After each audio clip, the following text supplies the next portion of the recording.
I find myself without a transition. Yeah, hard to go from prehistoric planet to about ancient old animals to spies. Oh, wait, I got it. Speaking of ancient mammals from a past era, Robert Redford in Oh, Spy Games. oh, oh. I made it Jeez, happen. I made it happen. you made I it found it. happen. I found the Oh, linking. I found the link. jeez. Yeah, yeah. Mm. Well, yes. So, yes, our last movie review is Spy Game with Robert Redford and Brad Pitt. Um, not your, I would say, more of a purist spy thriller than, say, James Bond, Jason Bourne, or Mission Impossible. Um, Yeah, Thinking this Man's, I think. this one is very interested in plugging itself into real world history. Yeah, yeah. It takes place in 1991, uh, right as the Berlin Wall fell. Cold War is over, but now the U.S. is trying to enter into this trade agreement with China. Um, Big mistake, never works out. Oh yeah, yeah.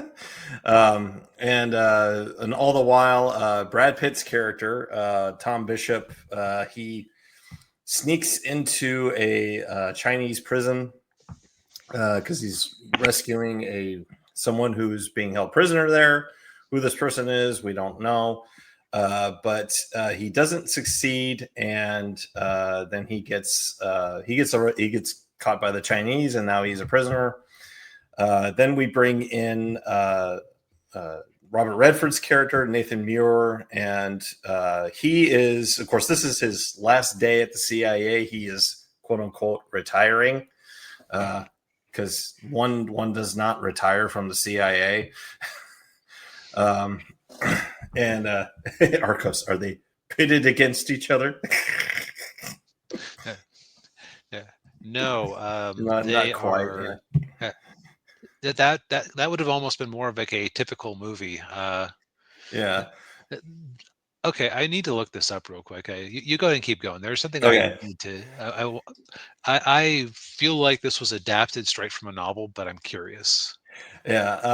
Yeah. I don't know if it was or not, but yeah. So Nathan Muir, we find out that he recruited Bishop into the CIA, and he was also his case officer for a number of years. And he trained him. He taught him all he knew about the spy world.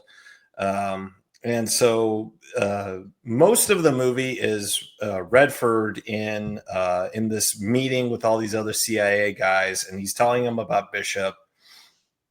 Trying to giving him his backstory and everything. And we have all these flashbacks to like when they first met in Vietnam, and then all the different missions that some of the different missions they went on together. And the contrast between the two men is very distinct. Redford is he's very cold, very calculating. He plays the spy game very well. Uh, Even though he's more jovial and personable on a surface level, which is kind of an interesting affectation.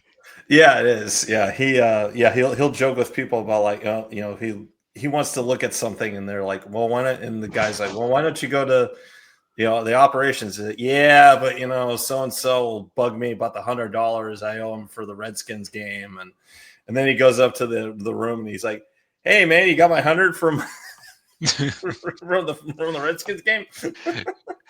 Yeah, Redford is definitely the best part of this movie. Yeah, he is. Yeah. And the other part of it too is he always kind of like he lives in a world of half truths. So we kind of find that out through these flashbacks.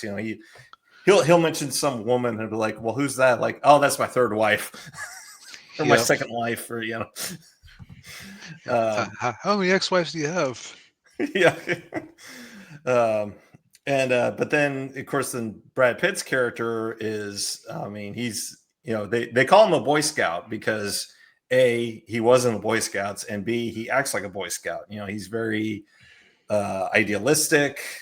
He cares about people a little too much, even though Redford tells him don't care about assets, don't get attached to them because you may have to cut them loose and they might get killed, and or worse, or Which, of course, is ultimately what got him in trouble in that prison in China.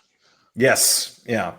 Because and then through the course of the flashbacks, we find out more about him, and then we find out about the mission they did in Beirut in '85, where Pitt gets really close to an aid worker, a woman, British woman, and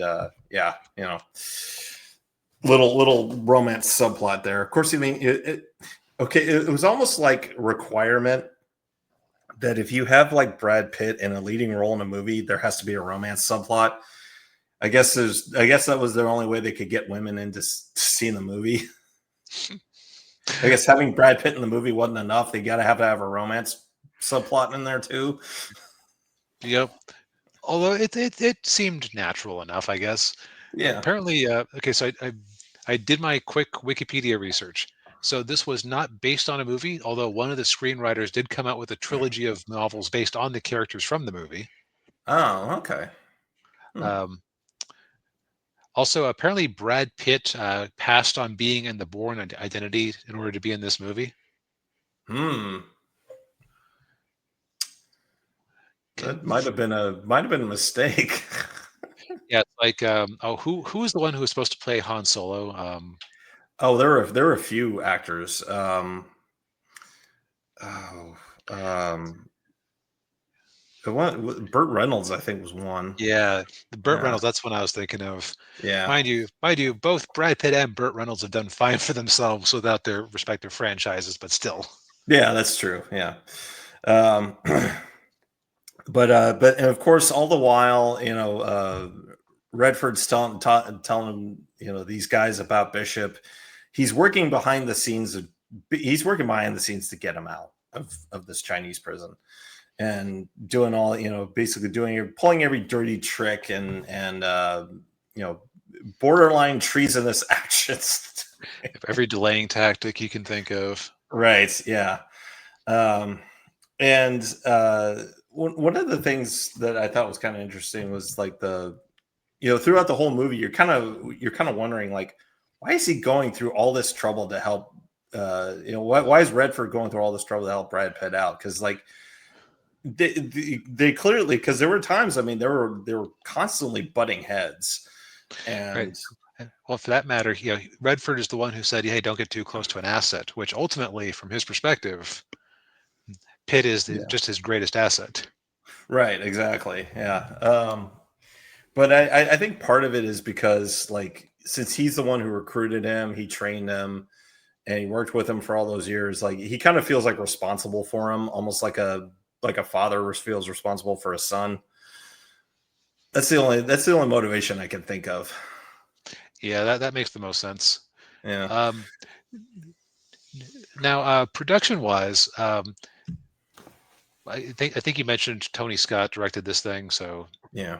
um, I don't think I'm a big fan of his 2000s work, just because I kind of felt the same about this as I felt about Man on Fire, which we reviewed a couple years back, Yeah. which was that it was just kind of like over serious, Yeah. a little Yeah. maudlin in places. Yeah, I could see that. Yeah. Um, and I would say that trend with him probably started in the mid '90s with Crimson Tide, because Crimson Tide was a lot like that. Um, Yeah, it is kind of funny.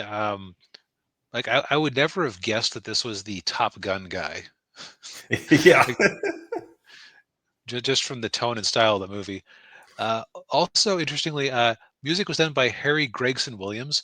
I was almost expecting to find out that he had done the soundtrack for The Matrix or something, just because it's very of the times. Yeah. And then I'm looking over his history, and it's like this guy has an amazing. like history of music, Spy Yeah. Game, parts of the Metal Gear series. I think he did Call Um, of Duty. let's see, don't know if I see Call of Duty on here. Oh, okay, He maybe. did do Gladiator too, so it isn't all high Uh, points. But he yeah. did a bunch of DreamWorks movies like Shrek franchise, Sinbad, Legend of the Seven Seas, Mm. Flushed Away, X-Men Origins Wolverine. Oof. He also did The Martian, which I think you pointed out behind the scenes when we were talking about it. Right. Um, Yeah. Ants, Team America, World Police. So dude's all over the place. Like, so it's not that it sounded like it was a Matrix ripoff because it was the same guy. It was just the style at the time. Yeah. Yeah. Which was the style at the time? um,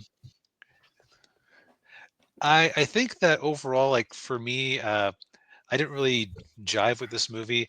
Robert Redford is definitely the highlight of it, just because he injects the most life into it, and also the most Yeah. mystery. And you were Yeah. talking about this before the show, and you made a great point that for a spy thriller, there isn't a whole lot of mystery or intrigue.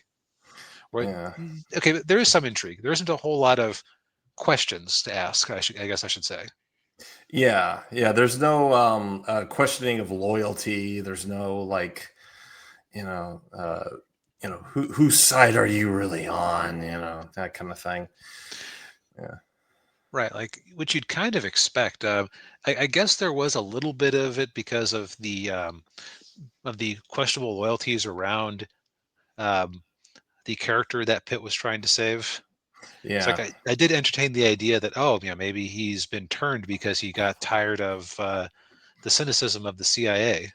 But Yeah. I think that is a narrative that I think I imposed on the story rather than Yeah. anything that the story like objectively was showing. Right. Yeah. Yeah. But yeah, I mean, I enjoy this movie for the most part. I mean, it's not a perfect movie, but it's it's. I mean, it kept my attention. Held my interest, and if you know anything about my own work, I do have this soft spot for spy. The spy genre. So Yep, like it's a totally fine movie. Just yeah, you liked it more than I did, which yeah. is not a crime No, no, yet. it's I'm, not. I'm Yeah, lobbying Congress at the moment to yeah. to prevent such injustices in the future. Yes. I just signed into legislation that if you disagree with DB Fastbinder's tastes in films, you're going to go to prison. You're officially wrong, You're officially, legally yeah. and morally. Yeah.